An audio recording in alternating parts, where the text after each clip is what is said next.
The Quick Selection tool is one of the selection tools that you'll use the most. With the Quick Selection tool, you just brush over part of an image to select that area. It's most useful for quickly selecting content that has a well-defined, high-contrast edge, like the sky in this photo. Select the Quick Selection tool in the Tools panel, and then go up to the Options bar and make sure that Auto Enhance is checked. This option can help avoid jaggedy selection edges with the Quick Selection tool, so it's a good idea to turn it on. Notice that by default, the Quick Selection tool is set to the first option in the Options bar, which is Create a New Selection.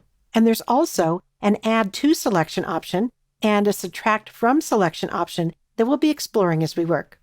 Now, go into the image and start painting in the sky. And as you do, the Quick Selection tool expands the selection and stops where it finds an edge, which is basically a place where dark pixels meet light pixels, like here where the sky meets the mountain. Notice that when you release your finger from the mouse, the Combine option up here in the Options bar changes automatically to the Add to Selection option. So if you don't get the entire area on your first swipe, you can just paint some more to add to the initial selection without having to manually switch to the Add to option, as you do for other selection tools, like the Marquee and Lasso tools.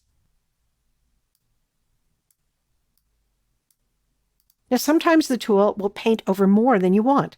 In that case, hold down the Option key, that's the Alt key on Windows, and drag over areas that you want to remove from the selection. Now that we have a selection of the sky, let's use it to darken the sky without affecting the rest of the image. Go to the Layers panel and click the Create New Adjustment Layer icon and choose Levels. In the Properties panel, go to the middle slider and drag it just a little to the right to darken the midtones in the selected sky. And that will make the sky look a little darker blue overall. Now let's try making a more complex selection with the Quick Selection tool.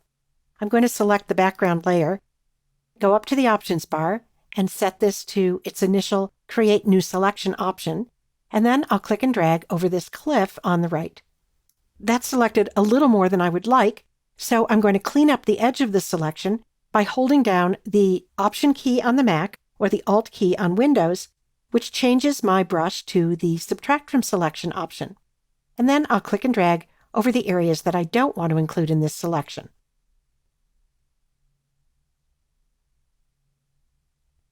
As you work, you can change the brush size.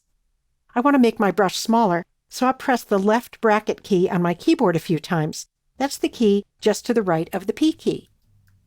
Then I'll hold down the Option or Alt key again, and I'll remove some areas that I don't want to include in this selection. And sometimes you have to do some back and forth between subtracting from the selection and adding to the selection until you get just the selection that you like. Now that we have a selection, let's add another Levels adjustment layer to adjust just this area. I'll go to the bottom of the Layers panel, and again, I'll click the Add Adjustment Layer icon and choose Levels. And this time, I'll drag the white slider over to the left to brighten up the very brightest areas. And now I want to make the midtones a little darker, so I'll take the gray slider and I'll drag it slightly to the right. And finally, I'll take the black slider and I'll drag that slightly to the right to bring back some contrast. Let's see a before and after.